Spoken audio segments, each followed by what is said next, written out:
Bienvenidos a esta nueva emisión de su programa Así Fue. Me encontraba caminando por un bosque que jamás había visto en mi vida. Estaba cayendo la noche y yo seguía como hipnotizada viendo el paraje. Me distraje por un momento al oír unos cantos extraños que venían del profundo bosque. Mujeres, hombres, todos cantaban por igual. Veía el reflejo del fuego y sombras que bailaban de un lado a otro. Pude observar la belleza de unas mujeres con túnicas núbiles. Movían sus cabellos al viento, velas y sortilegios. Estaba en una mesa varios objetos dedicados a la magia. También criaturas nocturnas y el canto de los hijos de la noche. Poco a poco me di cuenta que estaba siendo testigo de una gran celebración. La medianoche daba la señal de que era parte de la fiesta de las brujas. Nuestras redes, @asifuetv, @soy_Arilla y Arilla.unidosporlamagia @gmail.com. En el set se encuentra con nosotros un invitado muy especial. Él es licenciado en Comunicación Social, mención audiovisual, especializado en programas de televisión. También es periodista investigativo, apasionado, sobre todo por todo tema que tenga que ver con lo paranormal. Bienvenido, Alejandro Sousa. Gracias, Aricha. Alejandro, tú eres quien produce este programa y yo quiero, ante todo mi público, darte las gracias. A ti. De verdad que Así Fue, me ha dado la oportunidad de tener ese contacto con el público y yo sé que en gran parte eso te lo debo a ti, entre muchas otras personas, como Nathan, el señor Winston Vallenilla y toda la gente que está apoyando este crecer en conciencia, este elevar nuestro nivel espiritual. Así que muy agradecida. Somos un gran equipo. Además creo que estamos haciendo un buen trabajo. Sí, sí. Eso es importante. Bueno, Alejandro, hoy hablaremos de un tema que ha creado múltiples controversias en la historia humana. Influencia de brujería, hechicería y manipulación de magia siempre ha sido un tema intrigante en la historia de la humanidad. Las brujas han ejercido su oficio en cada día de nuestras vidas y en cada época de nuestra historia. Los sumerios, egipcios, babilónicos, griegos, romanos y todos los pueblos de las civilizaciones del mundo han tenido esta práctica dentro de su sociedad. La primera mujer que, según los antiguos, el folclore pues, del judaísmo, manipuló estas artes. Quiero presentarla con fuerza, porque es una parte de lo femenino muy oscura, muy fuerte, pero a veces necesaria. Según la leyenda, era la primera esposa de Adán. El origen de la leyenda que presenta a Lilith como primera mujer se encuentra en una interpretación rabínica del Génesis, antes de explicar que Yahvé dio a Adán una esposa llamada Eva, formada a partir de su costilla. Adán y su primera esposa jamás encontraron armonía, por lo tanto, Lilith, saliendo del Edén, fue a dar a las orillas del mar Rojo, hogar de muchos demonios. Allí se entregó a la lujuria con estos, dando luz a los Lilim. Cuando 3 ángeles de Dios fueron a buscarla, ella se negó y el cielo la castigó haciendo que muriesen sus hijos, uno de cada 100. La leyenda está vinculada a una tradición mágico-religiosa judía, la costumbre de poner un amuleto alrededor del cuello de los niños recién nacidos con el nombre de estos 3 ángeles para librarlos de las garras de Lilith, ya que ella prometió que donde estuviese la presencia de estos 3 ángeles, ella no actuaría.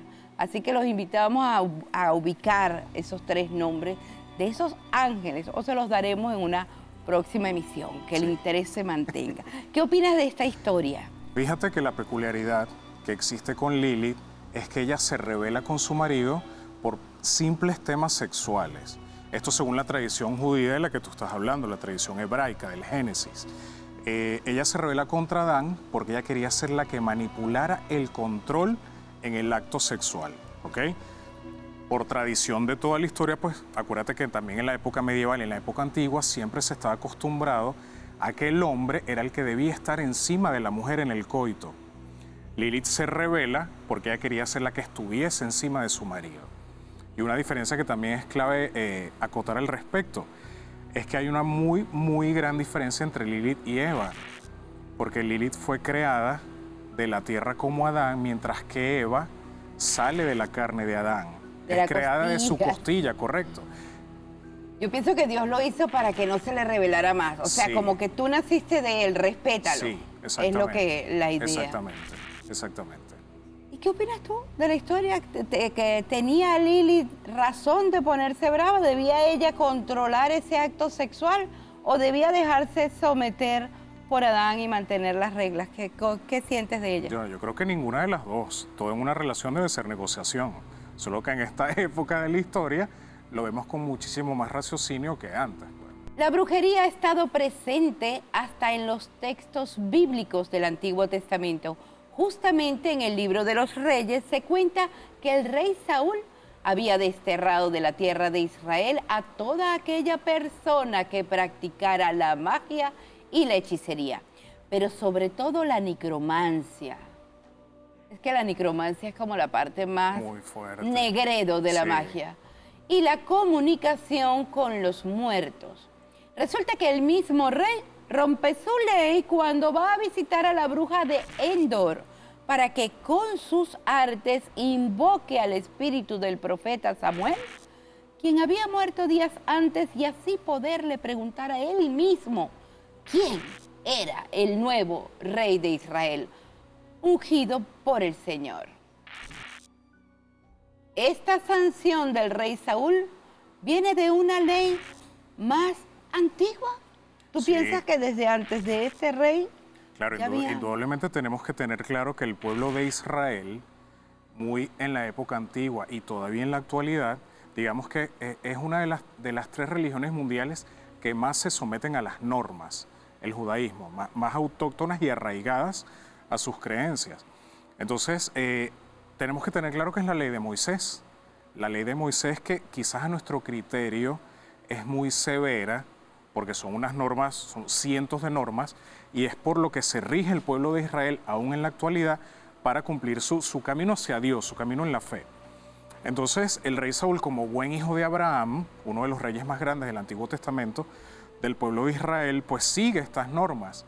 Y la ley de Moisés, registrada en el libro del Levítico y en el libro del Éxodo, que pertenecen a dos de los libros del Pentateuco, del Antiguo Testamento, correcto, afirmaba que no se podía dejar viva a la bruja, que estaba prohibido consultar a los hechiceros, que estaba prohibido molestar a los muertos en su lugar de descanso.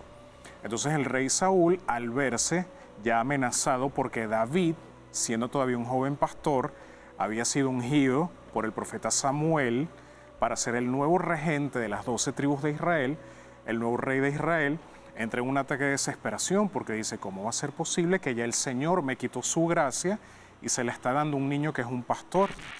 En ese desespero, el profeta muere, el profeta Samuel, que es uno de los profetas más significativos del Antiguo Testamento, conjuntamente con Isaías.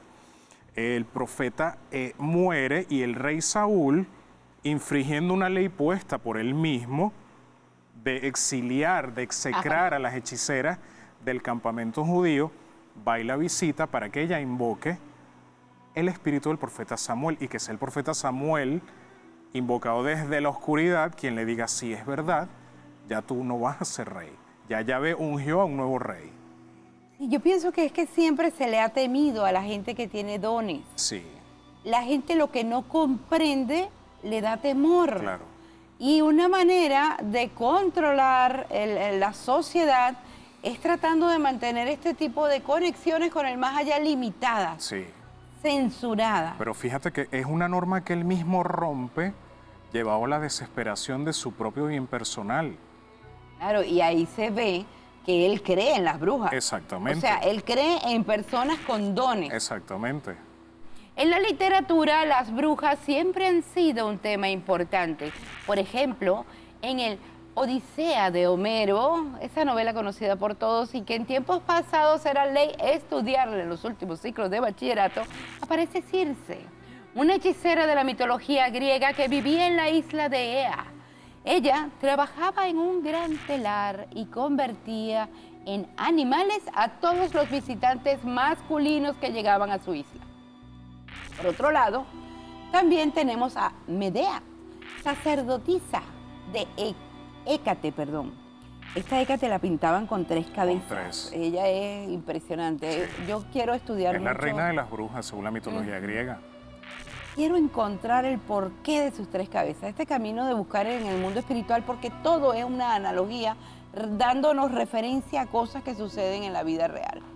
Bueno, esta Hécate, a la que algunos consideran su madre, de esta chica que mencioné anteriormente, y de la que se supone que aprendió los principios de hechicería junto con su tía, la diosa y maga Circe. Así, Medea es el arquetipo de bruja o hechicera y comparte su condición de mujer autónoma e inusual, contraria al prototipo ideal de la época. Ella fue parte importante para que Jasón encontrara el vellocino de oro. ¿Qué significado tiene la diosa Hécate, Artemisa y Perséfone en todo el desarrollo de la hechicería en la mitología griega? Bueno, ellas 3 son, digamos, no parte fundamental, la parte fundamental de la magia en la civilización griega. Nosotros también tenemos que citar que todas las civilizaciones del mundo, desde los sumerios, la mayoría de la gente cree que a lo mejor los egipcios fueron la primera civilización del mundo. Hay civilizaciones mucho más antiguas que ellos, pero la magia como tal se dio con los sumerios. Entonces, si registramos todo el lapso cronológico de la historia, desde la edad remotamente antigua, la contemporánea y la moderna, siempre vamos a ver que en las civilizaciones está presente los personificados con la magia. Pero en el ámbito griego, que la mitología griega es la más rica porque tiene una infinidad de dioses que creo que hasta son imposibles de contar. Politeístas, adoraban a innumerables dioses. Estos tres personajes, Hécate, Perséfone y Artemisa, siempre van a ser el arquetipo, de la personificación de la magia en todo su esplendor. Hécate, como tú lo acabas de decir, se representa con 3 cabezas, la de lobo, la de perro y la de león. Tenemos que estar claro que 2 de estos animales son típicos de la brujería. Y el león, bueno, porque es el que ejerce la fuerza, es el dominante, el león. 3 representaciones que también se dan en 3 etapas de la vida. Hécate también se representa como la joven, la mujer adulta y la mujer anciana, que cumple los 3 ciclos básicos de la existencia, desde que naces hasta que mueres. Artemisa, por su parte, era la hermana gemela del dios Apolo. El dios Apolo era el dios Sol, era el dios más hermoso que había en el Partenón, en el Olimpo. Y ella, pues siendo su gemela, tomó para sí todo lo que desenvolvía la magia en la antigua Grecia. Era la que dominaba las ninfas, era la que cantaba, era una de las dioses más bellas. Y Perséfone, fíjate que este es un arquetipo muy, muy irónico, porque es uno de los prototipos de la mujer fiel, de la mujer leal. Pero Perséfone era la esposa de Hades, el rey del inframundo, correcto. Claro, ya me acordé de la historia de Perséfone. Claro, entonces por lo tanto ella pasaba 6 meses en la tierra junto a su madre Prospepina, que era la diosa del cultivo, de la abundancia, de la fecundidad, y pasaba 6 meses en el Hades, en el inframundo, recogiendo las almas de todos los difuntos que llegaban allí. Entonces ellas 3, por excelencia, son las 3 personificaciones griegas de la magia y de la brujería. Son las 3 magas. Este es uno de los temas más apasionantes de la historia. Vamos a un corte comercial y ya venimos con más de Alejandro, que agradecemos su presencia, y de su programa, Así Fue.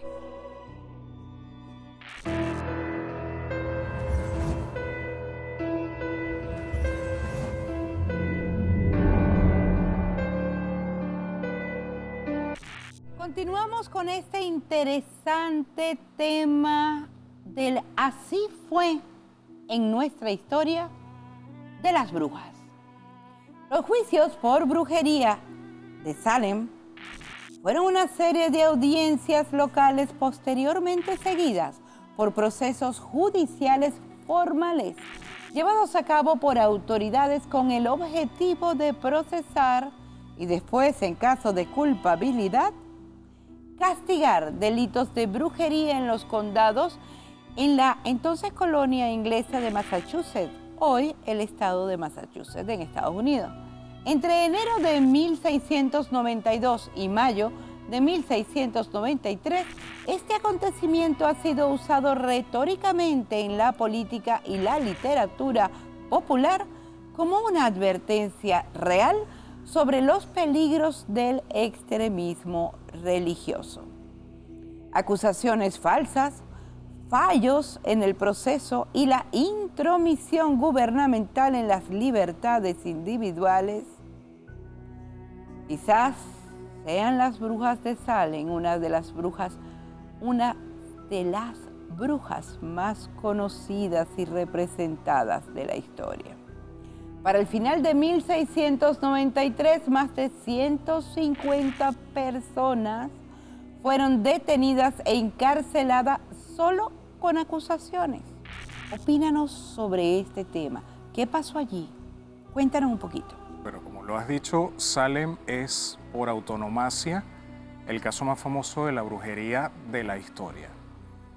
Y lo más importante de esto es que, por decirlo de una manera coloquial, la mecha la prende una niña de 14 años, Abigail Williams. Okay. Abigail Williams era la sobrina del que en ese momento en Massachusetts, en Salem, era el pastor, era el reverendo Paris. Y ella comienza toda esta situación acusativa de brujería, que balanceando los dos casos, quizás los que creen que realmente fueron brujería como tal, también está la vertiente que pudo haber sido esquizofrenia o alucinaciones colectivas. ¿Por qué? Porque con una que decía que veía el diablo volando por Salem, todas las demás se unían y decían que también lo veían. Entonces, Salem es un debate. Salem siempre será un debate universal. Para los que creen que efectivamente fueron juicios por brujería, todavía estamos hablando que aquí no se había instaurado la Inquisición, y para los que dicen que no, que simplemente fue histeria colectiva. Sin embargo, volviendo al tema que nos interesa hoy, Salem siempre será el motivo fundamental por el cual se hable de la brujería en la historia. Esta niñita Abigail Williams, en la casa del reverendo Paris, del que te acabo de mencionar, había una esclava negra llamada Tituba. Según la historia de las vertientes en cultos de magia negra, Tituba fue la que inicia en América los cultos a la magia negra, o los cultos afrocubanos, los cultos nigerianos, los cultos que venían de Haití, sobre todo el vudú. Abigail, la sobrina del reverendo Paris, le pide a Tituba, la sirvienta, que le haga un embrujo para que John Proctor, que era un campesino del pueblo que ya estaba casado y con 3 hijos, se enamore de ella. Porque John Proctor le había sido infiel a su esposa con Abigail, teniendo Abigail 14 años. A partir de este proceso, de este crimen pasional, se enciende esta vela que hasta hoy en día tenemos, que son las brujas de Salem. Por ahí comienza. De allí viene esto. Manny LeBou nació en el barrio francés de New Orleans, hija de un rico hacendado blanco y una mulata, el 10 de septiembre de 1794. Fue una mujer estadounidense provista de gran belleza. Es un personaje principal y muy famoso en la historia de la brujería. Era conocido por sus grandes poderes en la magia, por ayudar a amantes desafortunadas y desafortunados, provista de una gran bondad y ayuda para con los demás. Era muy diestra en las artes ocultas, siempre vestía muy elegante y adornada. Se casó con un afrodescendiente libre y tuvo solo una hija hembra, muy temida y respetada por todas las personas, quienes venían de todas partes para verla. Fue proclamada la reina del vudú por ser la más poderosa de las brujas de color, pues su práctica más común era este culto. Logró atraer e influenciar a muchas mujeres blancas y ricas de New Orleans. Su poder y su fama crecieron de manera extraordinaria. Luego de la misteriosa muerte de su esposo, tuvo un amante con quien vivió un matrimonio de derecho común hasta su muerte en 1835. Este hombre también murió en una forma muy misteriosa y desconocida. Mary murió a los 41 años de edad el 16 de junio de 1881. Su tumba se encuentra en el cementerio de San Luis en New Orleans y es visitada por muchos fieles de todas partes de Estados Unidos y el mundo, sobre todo por quienes sufren penas de amores. Siendo su lápida una de las grandes atracciones de la ciudad referentes a la tradición vudú, en la tercera temporada de la serie de terror American Horror Story de la cadena Fox titulada Coven, es decir, Aquelarre, la actriz Angela Bassett interpreta a la inmortal Mary, siendo uno de los principales personajes de la trama. Entonces, ¿por qué siempre se ve la brujería en la magia femenina? ¿Por qué mujeres? Bueno, yo creo que esta es una de las muchas preguntas para las cuales nunca se va a tener una respuesta acertada. Mary Lou es uno de mis personajes favoritos y me encanta que la menciones, porque conocer realmente cuáles fueron sus intenciones. Algo irónico, porque tú siempre vas a asociar a la bruja quizás con el daño, pero estás viendo a esta persona que justamente se dedicaba a unir los corazones rotos de los amantes. Claro, tenemos aspectos misteriosos en su vida, la desaparición de su esposo, la de más atrás su amante. Pero Mary Lou, la reina del vudú, imagínate. El vudú, que es un culto milenario que viene de Haití, y New Orleans siempre fue cuna del vudú, sobre todo en el tema de América, de Estados Unidos. Yo siempre he pensado lo siguiente. Fíjate que cuando tú nombras a un hombre que manipula magia, muy rara vez tú dices brujo. Siempre dices mago o hechicero. Bruja es un término que siempre va dirigido a la mujer. ¿Qué diferencia te pudiera decir yo? Yo creo que la magia en el hombre, si bien estos dones que todos tenemos son naturales en cada uno de nosotros y que al pasar del tiempo, siempre y cuando tú tengas la disposición de desarrollarlos o no, se van a desarrollar según tu criterio. Pero yo personalmente, Alejandro, siento que esto es algo netamente de la mujer. Tenemos casos comparativos, porque por ponerte un ejemplo histórico, el mago Merlín es mitología, no sabemos si existió o no. Rasputín, uno de los magos más famosos de la historia, existió. O sea, imagínate tú, era el mago de los zares de Rusia, claro, de la zarina Anastasia.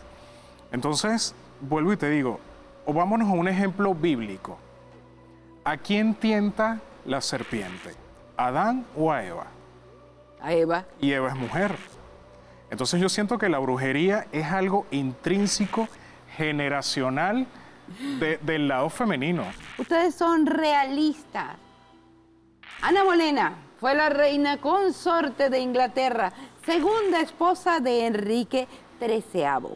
La tradición de las brujas afirma que ella también era muy diestra en el arte de la magia. Siempre se sospechó que su subida al trono y la despedida de la reina legítima, Catalina de Aragón, la primera esposa del rey, se debía a brujería. Fue decapitada el 17 de mayo de 1536, juzgada y condenada a muerte bajo los delitos de brujería, adulterio e incesto. A partir de la fecha de su muerte, miles de personas, aún en nuestros días, han registrado haber visto su fantasma vagando por los calabozos en la Torre de Londres, donde fue ejecutada y enterrada. En otro lado de la historia tenemos a las brujas de Zugarramurdi en 1608. Es el caso de brujas más famoso en España, en la región vasca. El foco de brujería se encontró en la localidad de Pirineo, Navarro, de Zugarramurdi, y el proceso fue llevado por el Tribunal de la Inquisición Española de Logroño. 29 mujeres fueron acusadas de brujería, 18 fueron absueltas, pues confesaron sus culpas y apelaron a la misericordia del tribunal, pero las 6 que se resistieron fueron quemadas vivas y 5 en esfinge, porque ya habían muerto. La cueva de Zugarramurdi es uno de los atractivos más importantes de esta región, pues allí era el escenario de sus reuniones. Partimos de Zugarramurdi y de la cueva para que nos instruyas, Alejandro, sobre este tema, el Sabbat. El Sabbat. Bueno, el Sabbat tiene su raíz en la tradición hebrea. Recordemos que el Sabbat o el Shabbat es una fiesta judía, es una fiesta hebraica, que simplemente conmemora el día de descanso. Lo dice la Biblia en el Antiguo Testamento. El séptimo día de la semana, ni tú, ni tu esposa, ni tus siervos, ni tus criados, ni tus animales trabajarán, porque es el día para Dios. Es el día en que Yahvé descansa después de la creación del mundo. Nosotros que estamos de este lado del mundo y que nos llevamos por el calendario griego y por el calendario romano también, más que todo por el gregoriano, tenemos la mala costumbre de decir que el primer día de la semana es el lunes. El primer día de la semana es el domingo, porque el séptimo es el sábado. Las brujas, semanalmente, tienen una reunión llamada aquelarre. Es una reunión sabatina donde ellas todas, de una localidad en específico, todas las circundantes de esa localidad, van a un punto en específico a reunirse. Lo oscuro del Sabbat es que, según la tradición, termina en sacrificios, orgías desenfrenadas. El diablo se aparece tomando la figura del macho cabrío, ¿okay?, que tiene sus inicios con el dios Baphomet, que más tarde lo toma la iglesia satánica para venerar al demonio bajo esta forma, porque simplemente las brujas creían que ellas ese día de la semana debían dar tributo a su señor, al señor oscuro, al demonio. Obviamente es una reunión privada, no sé si en la actualidad se hará, y si se hará, pues será muy escondida. Ahora, en cuanto al tema de Zugarramurdi, las brujas de Zugarramurdi, hablaste de la cueva. Hoy en día, la cueva de Zugarramurdi en la región de allá de España, en la baja región vasca, es uno de los sitios donde estas brujas se reunían, que hoy en día sigue estando vigente, en pie, y es uno de los atractivos más importantes de España para las personas que visitan la localidad o el pueblo de Zugarramurdi, sabiendo la historia que se hizo allí. Las cuevas de Zugarramurdi, donde todas las brujas de España iban y se reunían haciendo honor pues al Sabbat, al Shabbat de las brujas. Fíjate que hay algo que recuerdo de niño, que es una experiencia muy, muy mía. Cuando la mamá de mi abuelo paterno muere, mis abuelos maternos son canarios. Páralo ahí. Okay. No se pierdan esta historia que promete ser muy interesante, pero nos toca ir a comerciales, así que al regreso, nadie se me mueva de allí. Vamos a enterarnos de esto que sucedió que promete. Ya regresamos con su programa. Así fue. Hoy con nuestro tema, brujas.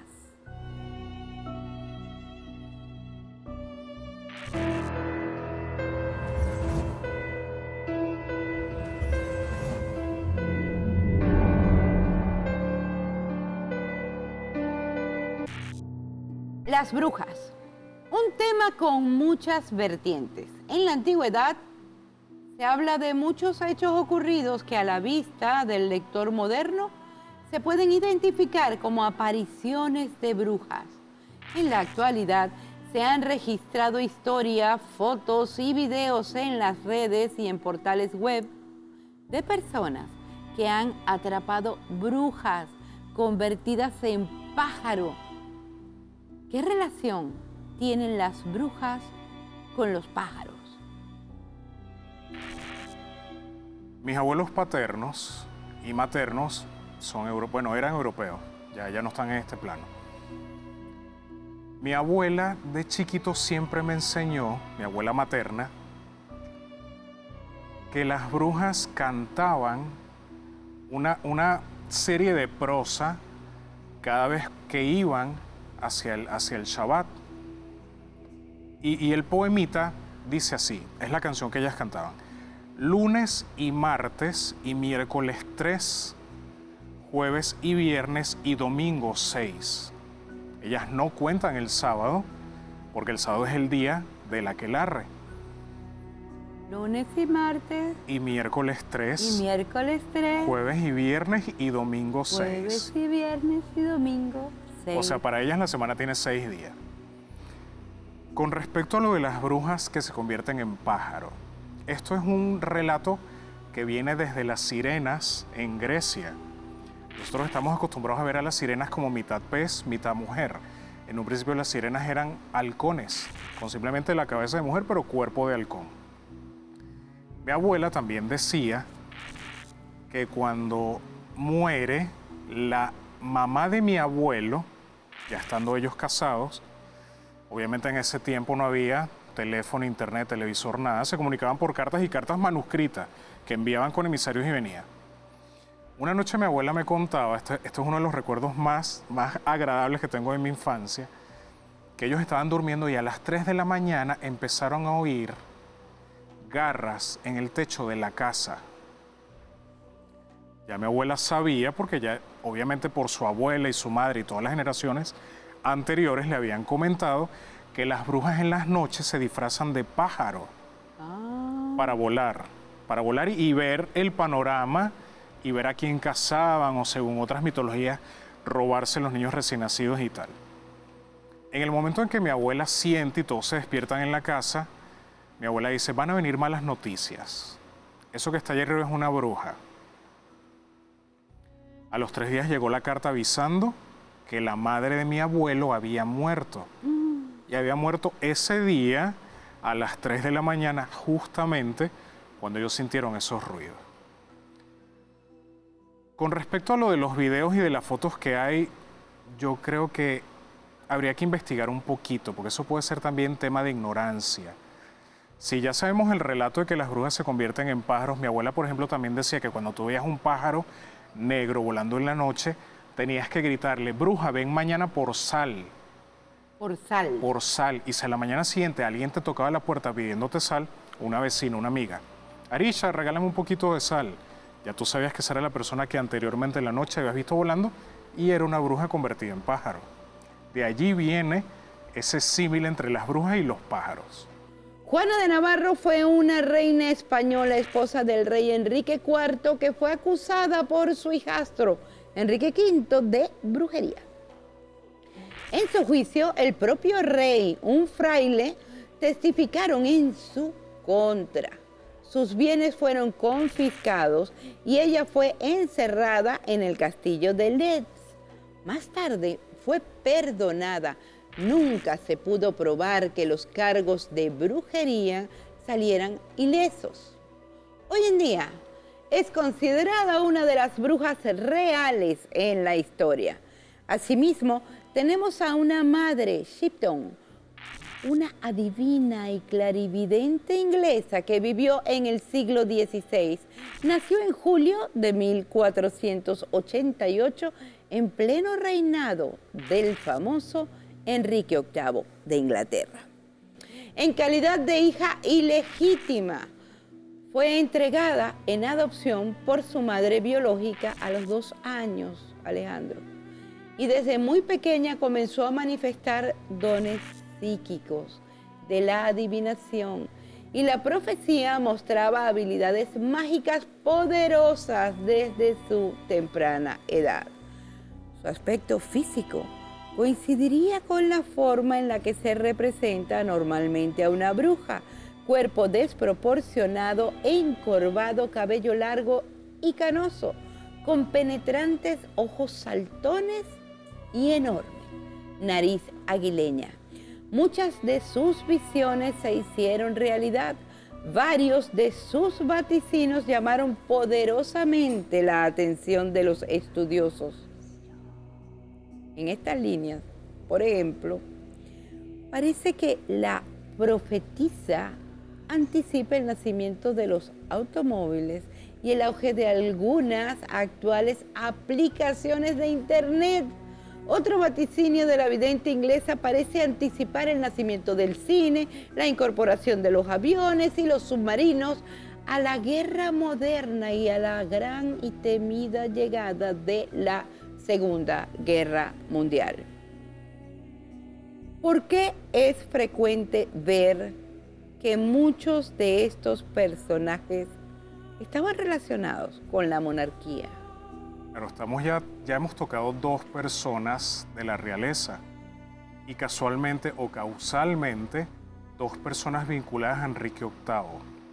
Ya nombramos a Ana Bolena, que muere decapitada acusada de brujería, incesto y adulterio, y estamos tocando ahorita a Madre Shipton, que fue una hija ilegítima de Enrique VIII. Tenemos que recordar que Enrique VIII viene de un reinado católico. Él trata de destronar a Catalina de Aragón, que era su esposa, la reina legítima de Inglaterra, una de las reinas más queridas en la historia de Inglaterra, porque Ana Bolena se mete en el medio para romper ese matrimonio y llegar ella a ser la reina. Como el Papa no le dio a Enrique VIII la dispensa del divorcio para que él se separara de Catalina de Aragón, que era la reina legítima, él se separa de Roma y funda la iglesia anglicana. ¿Qué diferencia hay entre la iglesia anglicana y la iglesia cristiana católica? Que los anglicanos no tienen ningún tipo de lazo con la Santa Sede en Roma. De resto, todo lo demás, o el 90% de sus demás ceremonias y ritos, son iguales a las de nosotros los católicos.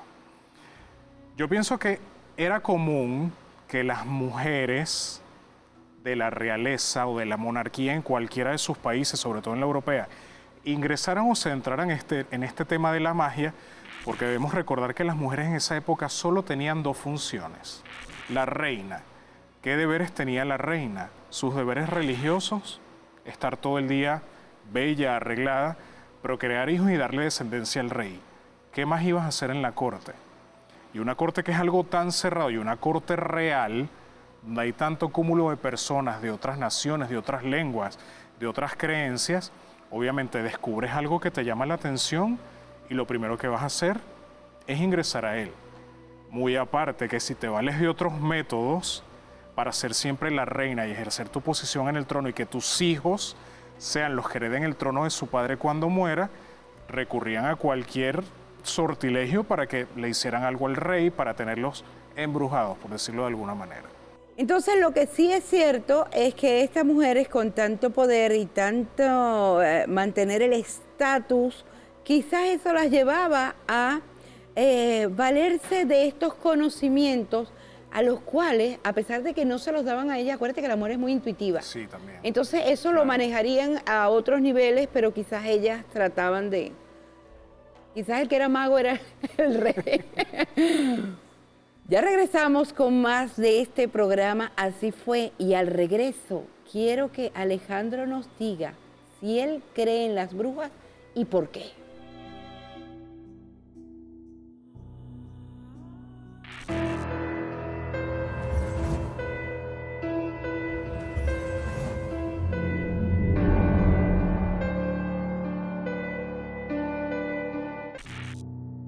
Continuamos en su programa Así Fue. Me río de solo pensar qué nos irá a responder nuestro invitado sobre esta pregunta que dejamos al aire. Pero antes vamos a hablar de nuestras redes, @asífuetv. TVs, porque antes teníamos TV, ahora tenemos TVs. Y @soypisoarilla. También arichaunidosporlamagia.com. No te escapas de responder la pregunta, pero antes dame tus redes y acto seguido me respondes la pregunta que quedó. En Facebook, Alejandro Sousa, y en Instagram, alej83, @alej83. Ahora sí, el momento de la verdad. Alejandro, ¿cree en las brujas? Y si es así, ¿por qué? Creo en las brujas, pero más que en las brujas creo en el poder mental. Creo que los elementos que utilizan las brujas o las personas dedicadas a esto, si es que las hay de esa manera, son simples objetos para mentalizar y materializar algo. Creo en el poder de la mente. No en vano sabemos que no hay nada más poderoso que la mente. Lo que tú piensas, lo que tú quieres, lo que tú proyectas, se realiza. Sí, estoy muy de acuerdo. Las brujas han existido desde el inicio de los tiempos, Alejandro. Estas artes mágicas también se han ligado a cultos diabólicos. Durante muchos años, la bruja era la única que se encargaba de la salud en los pequeños asentamientos. Es decir, conocían las energías y curaban a sus convecinos. Y además, solía ser la partera que los ayudaba a venir al mundo. Sus conocimientos se transmitían oralmente de madres a hijas. Eran grandes conocedoras de la naturaleza, de lo que ésta podía ofrecerles. Muy interesante, eso se ve mucho en Wicca. Sí. Ellas trabajan con todas estas energías. Esta situación se mantuvo más o menos igual cuando de pueblos y ciudades se trataba. Los grandes mandatarios, como emperadores, reyes, papas, nobles, etcétera, tenían médicos, pero la gran masa de la población seguía consultando a estas curanderas, a las que respetaban con una mezcla de amor y temor. Las llamaban buenas mujeres o buenas brujas, pero cuando las cosas se torcían y sus conjuros y pócimas no sanaban, se las llamaba con seguridad brujas malas o negras. Tu apreciación al respecto, ¿por qué crees que se establecía esta diferencia en los resultados y en la gente? Ellos a su vez también emitirían su propia brujería sin darse cuenta. Bueno, nosotros los seres humanos de por sí, por naturaleza, somos inconformes. Si las cosas no salen como queremos, nos molestamos o adjudicamos una actitud que no debiese ser. Entonces, es el ejemplo que estás poniendo. Si la bruja me ayuda y todo me sale bien o me sale como yo se lo pido, es una bruja buena, es una bruja que sabe, es una bruja que tiene realmente conocimiento de sus artes y sus artes funcionan. Si la cuestión no sale como yo quiero, por el contrario, nunca se me da, no sea según los parámetros personales o individualistas de cómo yo quiero que las cosas se den, o es una bruja mala, o no tiene conocimiento, o no tiene poderes. Entonces yo creo que eso es algo netamente del mal juicio del ser humano. Si las cosas no salen como queremos, lo criticamos. Bueno, fíjate que a veces se establecen las mismas sociedades. Sí. Sectores de la población endiablados, porque esa es la palabra, porque las cosas no salen como ellos lo requieren. Y se siente esa energía pesada y uno dice, Dios mío, dales luz, ayúdalos a que encuentren una solución que no sea atropellar, humillar, hasta quemar a otros que no piensen como tú. Los humanos tenemos el poder de generar la peor de las brujerías con la energía que emanamos y mucho más cuando la emanamos en colectivo. Por eso es que las personas conocedoras de este tipo de temas se adueñan de los medios de comunicación, de los noticieros, porque el que maneje el pensamiento del colectivo manipulará su sentir y su emoción, y generando en ellos esta energía puede provocar catástrofes y mucho sufrimiento. Por eso es muy importante no dejarnos embrujar por nada ni por nadie, mantener el autocontrol, la crítica constructiva el discernir si como le estoy entrando a la cosa me va a ir bien, y sea como sea lo que usted decida, péguese al amor, péguese a la esperanza, péguese a la fe, que Dios ayuda a quien obra a su lado. Así es. La Inquisición hace referencia a varias instituciones dedicadas a la supresión de la herejía. La herejía en la era medieval europea muchas veces se castigaba con la pena de muerte, y de esta se derivan todas las demás.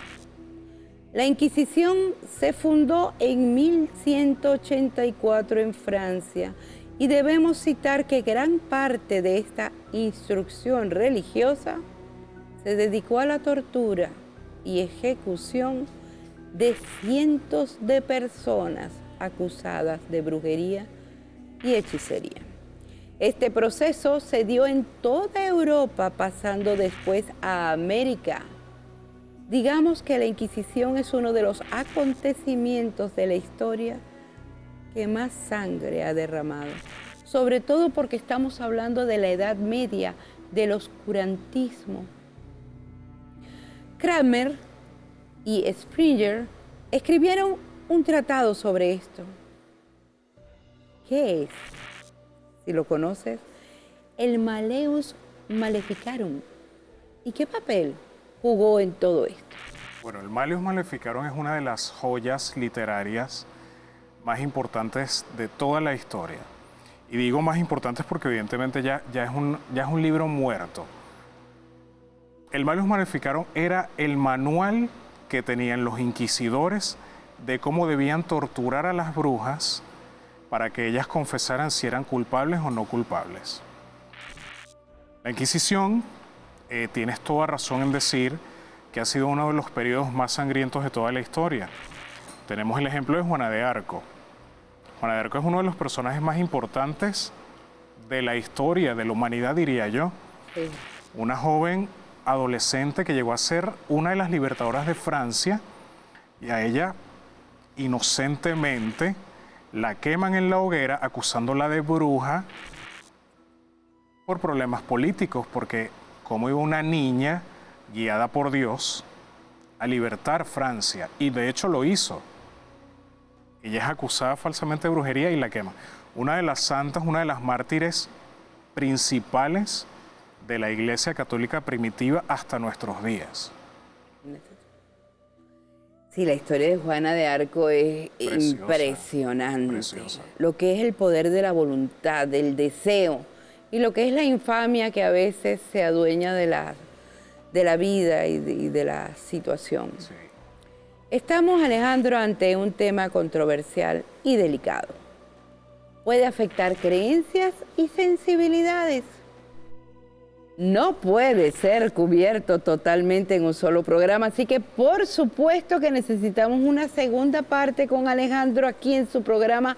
Así fue. Estoy segura que hay mucho más que decir acerca de este tema. Para cerrar, recuerden que no afirmamos ni negamos ninguna teoría. Solo colocamos las evidencias y usted sacará su propia conclusión.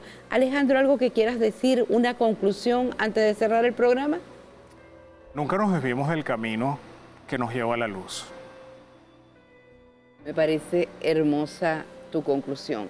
Y los invito a acompañarlo en ese sendero de luz que representa pegarnos del lado positivo de las cosas.